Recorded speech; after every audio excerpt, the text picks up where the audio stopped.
ಹೌದು. ಹೇಗೆ ಅಭಿಮನ್ಯು ಮತ್ತೆ ಈ ಸತಿನ ನೋಡ್ತೀರಾ ನೀವು? ಹೌದು, ನಾನು ದಸರಕ್ಕೂ ಹೋಗ್ತೀನಿ. ಅದಕ್ಕಿಂತ ಮೊದಲು ಆನೆಗಳನ್ನ ಕಳಿಸೋ ವೀರನ ಹೊಸಳ್ಳಿಗೆ ಹೋಗ್ತಿದ್ದೀನಿ. ಆಮೇಲೆ ಅಭಿಮನ್ಯು ಇದು ಕೊನೆ, ಇದು ಅಭಿಮನ್ಯುಂದು ಅಂಬಾರಿ ಹೊರ ಕಾರ್ಯಕ್ರಮದಲ್ಲಿ ಇದು ಕೊನೆಯದು. ಯಾಕೆಂದರೆ 60 ವರ್ಷದ ಮೇಲೆ ಆನೆಗಳು ರಿಟೈರ್ಡ್ ಆಗ್ತವೆ. ಆಮೇಲೂ ದಸರಕ್ಕೆ ಹೋಗ್ಬೋದು, ಆದರೆ ಏನು ಭಾರ ಯಾವುದು ಹೊರಸಾಗಿಲ್ಲ ಅಂತ, ಅದು ಸುಪ್ರೀಂ ಕೋರ್ಟ್ ಆದೇಶ. ಹಾಗಾಗಿ ಅಭಿಮನ್ಯುನ ಅಭಿಮಾನಿ ದೇವರುಗಳು ಇದೇ ಕೊನೆ ಸತಿ ಅಭಿಮನ್ಯುನ ನೋಡ್ಬೋದು. ಮತ್ತೆ ಇನ್ನು ಅಂಬಾರಿ ಹೊರದ್ ನೋಡೋಕ್ಕೆ ಸಾಧ್ಯ ಇಲ್ಲ. ಆಮೇಲೆ ಮುಂದಿನ ವರ್ಷ ಯಾರನ್ನ ಆರಿಸ್ತಾರೆ ಅಂತ ಗೊತ್ತಿಲ್ಲ. ತುಂಬ ಇದ್ದಾರೆ ಪೈಪೋಟಿಗೆ. ಒಳ್ಳೊಳ್ಳೆ ಸಲಗಗಳು, ಒಳ್ಳೊಳ್ಳೆ ಆನೆಗಳು ನಮ್ಮಲ್ಲಿವೆ. ಅದು ಯಾರು ಅಂತ ಕಾದು ನೋಡಬೇಕು. ಮತ್ತು ಇನ್ನು ಬೇರೆ ಆನೆಗಳು ಯಾವ್ಯಾವ ಸೆಲೆಕ್ಟ್ ಆಗ್ತವೆ ಅಂತ ಇನ್ನೂ ಗೊತ್ತಿಲ್ಲ. ಬಹುಶಃ ಮಹೇಂದ್ರ ಅಂತೂ ಗ್ಯಾರಂಟಿ. ಇನ್ನು ಕಂಜನ್ ಇಲ್ಲ ಈ ಸರಿ. ಕಂಜನ್ನಿಂದೆಲ್ಲ ವಿಚಾರ ಗೊತ್ತಲ್ಲ, ಹಾಗಾಗಿ ಕಂಜನ್ ಈ ವರ್ಷ ಒಂದು ವರ್ಷ ಕರ್ಕೊ ಹೋಗಲ್ಲ. ಇನ್ನು ಭೀಮನಿಗೆ ಮದ ಬಂದಿದೆ. ಇನ್ನು ಬೇರೆ ಆನೆಗಳು ಸುಗ್ರೀವ, ಮಹೇಂದ್ರ ಅಂತೂ ಗ್ಯಾರಂಟಿ.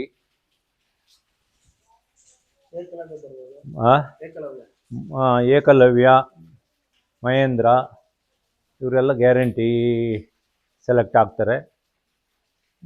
ಮತ್ತು ಸುಗ್ರೀವನು ಆಗ್ಬೋದು.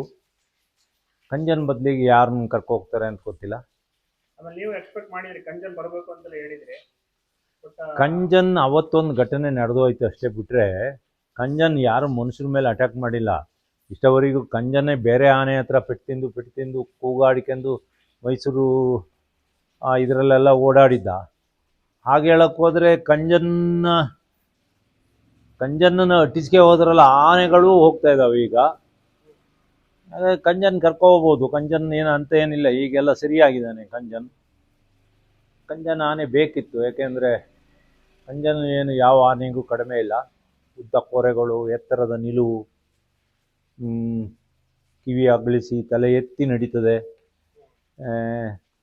ಕರ್ಕೊ ಹೋಗ್ಬೋದು, ಆದರೆ ಏನು ಮಾಡ್ತಾರೆ ಅಂತ ನಂಗೆ ಗೊತ್ತಿಲ್ಲ. ನಿಮ್ಮ ನೆಚ್ಚಿನ ಆನೆ ಶ್ರೀಕಂಠ ಚಾನ್ಸ್ ಇದೆ? ಶ್ರೀಕಂಠ ಈಗಾಗಲೇ ಪಟ್ಟದಾನೆ ಬಿಡಂಗಿಲ್ಲ. ಆ ಸತಿ ಏನಾಯಿತು ಅಂದರೆ ಆನೆಗಳ ಕಿವಿ ಭಾರಿ ಸೂಕ್ಷ್ಮ ಇರೋದ್ರಿಂದ ಜೋರಾಗಿ ಡಕ್ ಹಾಕಿದ್ರು. ಆ ಆನೆಗಳನ್ನ ಕರ್ಕೊಬಂದಾಗ ಅವೆಲ್ಲ ಯಾಕೆ ಹಾಕ್ತಾರೆ ಅಂತ ನಂಗೆ ಗೊತ್ತಿಲ್ಲ. ಇನ್ನೂ ನಮ್ಮವರಿಗೆ, ನಮ್ಮ ದಸರಾಗೆ ಸಂಬಂಧಪಟ್ಟವ್ರಿಗೆ ಇನ್ನೂ ಅವರು ಆನೆಗಳ ಬಗ್ಗೆ ಇನ್ನೂ ಸರಿಯಾಗಿ ತಿಳ್ಕೊಂಡಿಲ್ಲ. ಆನೆಗಳ ಕಿವಿ ಸೂಕ್ಷ್ಮ ಇರೋದ್ರಿಂದ ಆ ಶಬ್ದ ತಡ್ಕೊಳಕ್ಕೆ ಆಗಲ್ಲ ಅವಕ್ಕೆ. ಹಾಗಾಗಿ ಹೋದ ಸತಿ ಶ್ರೀಕಂಠದತ್ತ ಒಡೆಯರ ಆನೆ ಸ್ವಲ್ಪ ಗಲಿಬಿಲಿ ಆಯಿತು. ಅದನ್ನ ಹಿಡಿದ ಮೇಲೆ ಸುಮಾರು 10-12 ವರ್ಷದಿಂದ ಯಾವುದೇ ಕಾರ್ಯಕ್ರಮಕ್ಕೂ ಕರ್ಕೋಗಿರಲಿಲ್ಲ, ಬೇರೆ ಆನೆಗಳನ್ನ ಹಿಡಿಯೋಕ್ಕೂ ಕರ್ಕೋಗಿರಲಿಲ್ಲ. ಹಾಗಾಗಿ ಕಂಜನ್ ಈಗ ಅಡ್ಜಸ್ಟ್ ಆಗಿದ್ದಾನೆ. ಈ ಸುಮಾರು ಆನೆ ಹಿಡಿಯ ಕಾರ್ಯಕ್ರಮಕ್ಕೆಲ್ಲ ಬಂದಿದ್ದ. ಈ ಸತಿ ಸರಿಯಾಗುತ್ತೆ. ಕಂಜನ್ನೇ ಬೆಸ್ಟ್ ಆನೆ. ಅಂದರೆ ಅಲ್ಲಿ ಇರೋ ಆನೆಗಳಲ್ಲಿ ಶ್ರೀಕಂಠದತ್ತ ಒಡೆಯರ ಆನೆಯೂ ಒಳ್ಳೆ ಸಮರ್ಥ ಆನೆ. ಅದರ ಕೋರೆಗಳು, ಅದು ನಡೆಯೋ ಸ್ಟೈಲು, ಅದರ ತಲೆ, ಅದು ಆ ರೀತಿ ಆನೆಗಳು ಬಹುಶಃ ನಾನು ನೋಡಿದಾಗ ಇಡೀ ಇಂಡಿಯಾದಲ್ಲೇ ಇಲ್ಲ ಆ ರೀತಿಯ ದೇಹದ ಆಕೃತಿ ಇರೋದು. ಅದನ್ನು ಕರ್ಕೊ ಹೋಗ್ಬೋದು. ಹಾಗಾಗಿ ಈಗ ಎಲ್ಲ ತಜ್ಞರೆಲ್ಲ ಬಂದು ಸೆಲೆಕ್ಟ್ ಮಾಡ್ತಾಯಿದ್ದಾರೆ. ಅದು ಯಾರ್ಯಾರು ಮಾಡ್ತಾರೋ, ಯಾರ್ಯಾರು ಬರ್ತಾರೋ ಅಂತ ಗೊತ್ತಿಲ್ಲ ಇನ್ನು. ಅಭಿಮನ್ಯು ಗ್ಯಾರಂಟಿ, ಬಹುಶಃ ಮಹೇಂದ್ರನು ಗ್ಯಾರಂಟಿ, ಏಕಲವ್ಯನೂ ಗ್ಯಾರಂಟಿ ಬರ್ಬೋದು. ಜೊತೆಗೆ ನಮ್ಮ ಶ್ರೀಕಂಠನೂ ಬರ್ಬೋದು. ಇನ್ನು ಉಳಿದ ಆನೆಗಳು ಯಾವುವು ಅಂತ ನೋಡಬೇಕು. ಒಂದೆರಡು ಹೆಣ್ಣಾನೆಗಳು ಬೇಕು. ಅದು ಯಾರ್ಯಾರನ್ನ ಆರಿಸ್ತಾರೆ ಅಂತ ನೋಡಬೇಕು. ಮತ್ತೆ ಬೇರೆ ವಿಚಾರ ಅಭಿಮನ್ಯು ಬಗ್ಗೆ ಹೇಳೋದಾದ್ರೆ ಅಭಿಮನ್ಯು ಈಗ ಒಂಥರ ಸ್ಮಾರ್ಟ್ ಆಗಿದ್ದಾನೆ. ಈಗೆಲ್ಲ ನಮ್ಮ ಹುಡುಗರೆಲ್ಲ ಹೇರ್ ಕಟ್ ಮಾಡ್ತಾರಲ್ಲ ಈ ಥರ, ಆ ಥರ ಆಗಿದೆ ಅಭಿಮನ್ಯುನ ಒಂದು ಕೋರೆ ಮುರಿದೋಗಿ. ಅಭಿಮನ್ಯು ಹುಡುಗ ಕಣ್ಣಂಗೆ ಕಾಣ್ತಾನೆ ಈಗ. ಅಭಿಮನ್ಯುನ ಈಗಿನ ಲುಕ್ಕು ಆಗಿನ ನಮ್ಮ ಮೌಂಟೇನ್ ಆನೆ ಥರ ಕಾಣ್ತಾನೆ. ಕೋರೆ ಎಲ್ಲ ಮುರಿದು ಈಗ ಭಾರಿ ಸುಂದರವಾಗಿ ಕಾಣ್ತದೆ. ಏನೇ ಆದರೂ ಅಲ್ಲಿ ದಸರಾದಲ್ಲಿ ಆ ಆನೆ ಕೋರೆಗಳಿಗೆ ಒಂದು ಎಕ್ಸ್ಟ್ರಾ ಒಂದು ಇದನ್ನ ಫಿಟ್ ಮಾಡ್ತಾರೆ. ಹಾಗಾಗಿ ಕೋರೆಗಳು ಹೀಗೆ ಉದ್ದ ಕಾಣ್ತವೆ. ಹಾಗಾಗಿ ಮುರಿದ ಕೋರೆ ಯಾರಿಗೆ ಕಾಣಲ್ಲ. ಆದರೆ ಅಭಿಮನ್ಯು ಭಾರಿ ಫಿಟ್ಟಾಗಿದ್ದಾನೆ, ಒಳ್ಳೆ ಖುಷಿಯಲ್ಲಿದ್ದಾನೆ. ಮೊನ್ನೆ ಎಲ್ಲ ಹೊರಗಡೆ ಎಲ್ಲ ಕರ್ಕೊಂಡು ಹೋದ್ಮೇಲೆ ಅಭಿಮನ್ಯುನು ದಿನ ಕಾಯ್ತಾ ಇದ್ದಾನೆ ಯಾವತ್ತು ಹೋಗೋದು ಅಂತ ಮೈಸೂರು ದಸರಕ್ಕೆ. ಕಾರ್ಯಾಚರಣೆಯಲ್ಲಿ ಈಗ ಇತ್ತೀಚೆಗೆ ಕೋಣನಕಟ್ಟೆ ಹತ್ರ ಆಕ್ಟಿವ್ ಆಗಿದ್ದ. ಹೌದು. ನೀವು ಅದಾದ್ಮೇಲೆ ಒಂದ್ಸತಿ ಹೋಗಿ ಬಂದ್ರಿ ಅಲ್ವಾ? ಹೌದು. 6ನೇ ಸತಿ ಹೋಗಿ ಬಂದ್ರೆ ಎಲ್ಲ ಸಾಯಿಸ್ತಲ್ಲ. ಹೌದು. ಅಭಿಮನ್ಯು ನೋಡಿದ್ರಾ? ಅಭಿಮನ್ಯುನ ನೋಡೋಕ್ಕಾಗಲಿಲ್ಲ.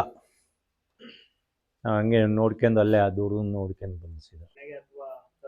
ಕರಡಿ ಎಲ್ಲ ಥರದಲ್ಲೂ ಟ್ರೈನ್ ಆಗಿದ್ದಾನೆ. ಕರಡಿ ಈಗ ಒಂದು ಲಾರಿ ಹತ್ತೋದು ಅದೊಂದು ಪ್ರಾಕ್ಟೀಸ್ ಕೊಡ್ತಾ ಇದ್ದಾರೆ. ಅದರಲ್ಲೂ ಈಗ ರೆಡಿ ಆಗಿದ್ದಾನೆ. ಬಹುಶಃ ನವಂಬರ್ ಡಿಸೆಂಬರಲ್ಲಿ ಈ ಭಾಗದಲ್ಲಿ ಆನೆ ಹಿಡಿಯೋದು ಇರುತ್ತೆ, ಇಲ್ಲ ಬೇರೆ ಎಲ್ಲರೂ ಆನೆ ಹಿಡಿಯೋದು ಇದ್ದಾಗ ಕರಡಿ ಗ್ಯಾರಂಟಿ ಬರುತ್ತೆ. ಜೊತೆಗೆ ಈಗ ಈ ಭಾಗದಲ್ಲಿ KP ಕಾಲರ್ 2 ಅದಕ್ಕೆ ಮದ ಬಂದಿದೆ. ಹಗಲು ಎಲ್ಲ ತಿರುಗ್ತಾ ಇದ್ದಾನೆ. ಈ ಭಾಗದ ಜನಗಳು ಒಂದು ಸ್ವಲ್ಪ ಎಚ್ಚರಿಕೆಯಲ್ಲಿರೋದು ಒಳ್ಳೆಯದು. ಯಾಕೆಂದರೆ ಮದ ಬಂದ ಆನೆಗಳು ಅವಕ್ಕೆ ನಿದ್ದೆ ಮಾಡೋದು ಕಡಿಮೆ, ಆಹಾರ ತಿನ್ನೋದು ಕಡಿಮೆ. ಅವುಗಳು ಹೆಣ್ಣಾನೆಗಳನ್ನ ಹುಡುಕಿಕೊಂಡು ತಿರುಗ್ತಾ ಇರ್ತವೆ. ಹಂಗಾಗಿ ಯಾರು ಸ್ವಲ್ಪ ಕೇರ್ಫುಲ್ಲಾಗಿರೋದು ಒಳ್ಳೆಯದು ಎಲ್ಲರೂ. ಕರಡಿಗೆ ಏನು ಅಷ್ಟೊಂದು ಫ್ಯಾನ್ಸ್ ಕ್ರಿಯೇಟ್ ಆಗ್ಬಿಟ್ರಲ್ಲ, ಇಲ್ಲೂ ಅಷ್ಟೇ, ಕ್ಯಾಂಪ್ನಲ್ಲೂ ಅಷ್ಟೇ, ಎಲ್ಲರೂ ಅದನ್ನೇ ಹುಡ್ಕೊಂಡು ಹೋಗ್ತಾರೆ ಜಾಸ್ತಿ. ಇರ್ಬೋದು. ವಿಶೇಷ ಕರಡಿ ಬಗ್ಗೆ ಬಂದ ದಂತಕಥೆಗಳು, ಕರಡಿ ಬಗ್ಗೆ ಅದರದ್ದು ಒಂದು ಒಳ್ಳೆ ಹೈಟು ಮತ್ತು ಆ ಕೋರೆಗಳು ತುಂಡು ಕೋರೆಗಳು. ಹಾಗಾಗಿ ಜನಗಳು, ಆದರೆ ನನಗೆ ಈಗಲ್ಲ, ಸುಮಾರು ಕರಡಿ ಹಿಡಿಯೋಕ್ಕಿಂತ ಮೊದಲು 2 ವರ್ಷದಿಂದಲೂ ಎಲ್ಲ ಆನೆಗಳಕ್ಕಿಂತ ಕರಡಿ ಬಗ್ಗೆನೇ ಜನಗಳು ಭಾರಿ ವಿಚಾರಿಸೋದು, ಅದ್ರಗಳ ಫ್ಯಾನುಗಳು ದಿನ ಜಾಸ್ತಿ ಆಗ್ತಿದ್ದಾರೆ. ಆ ಕರಡಿಯನ್ನು ಹೆಸರಿಗೆ ಏನಾರ ಜನಗಳು ಇದು ಮಾಡ್ತಾಯಿದ್ದಾರೋ, ಇಲ್ಲ ಅದರ ಆಕಾರ, ಅದರ ಹೈಟು, ಅದರ ದಪ್ಪಕ್ಕೆ, ಇಲ್ಲ ಅದಕ್ಕೆ ಜನಗಳು ಮಾರು ಹೋಗಿರ್ಬೋದು. ಹೌದು, ಅದಕ್ಕೊಂದು ಒಳ್ಳೆ ಹೆಸರು ಕೊಟ್ಟಿದ್ದಾರೆ ಮಾತ್ರ, ಬಬ್ರುವಾಹನ ಅಂತ. ಅದೊಂದು ಒಳ್ಳೆ ಹೆಸರು. ಅದು ಒಂಥರ ಆಕರ್ಷಕ ಹೆಸರೇ ಅದು, ಬಬ್ರುವಾಹನ ಅನ್ನೋದು. ಹಾಗಾಗಿ ಕರಡಿಗೆ ಈಗ ಹೈಯೆಸ್ಟು ಕರಡಿನೇ ಇಷ್ಟಪಡೋದು ಜನಗಳು.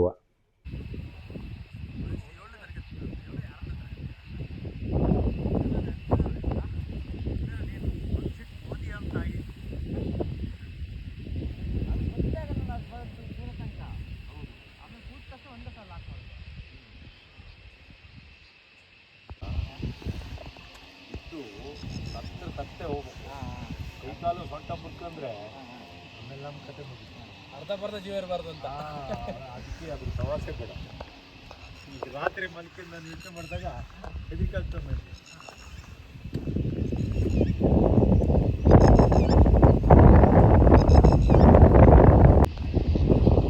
ಹಳ್ಳಿಯಲ್ಲಿರೋದು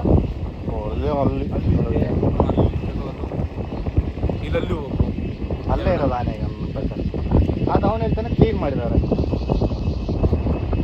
ನಾನು ಹೋಗಿಲ್ಲ, ಹೋಗಿ ಗೊತ್ತಾಯ್ತು.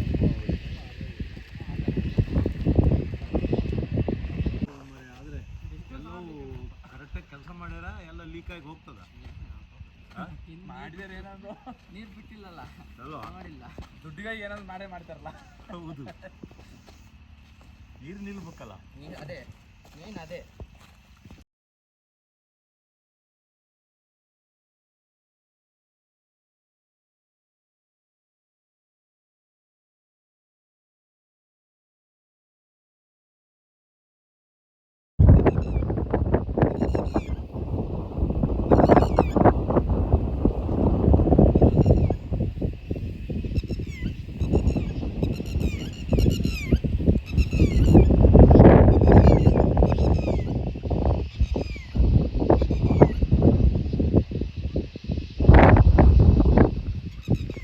ಇಲ್ಲೇ ಇದ್ರೆ ಆನೆ ನೋಡ್ಕೊಂಡು ಇಲ್ಲೇ ಇರ್ಬೋದಲ್ಲ, ಅಂದ್ರೆ ನೀವು ಇರ್ತೀರಿ. ನಾವು 20 ನಾವು ಇಲ್ಲೇ ಅದೇ ಆದ್ರೆ ಗಾಡಿ ಜಾರಿಯಾಗಿ ಕೂತ್ರೆ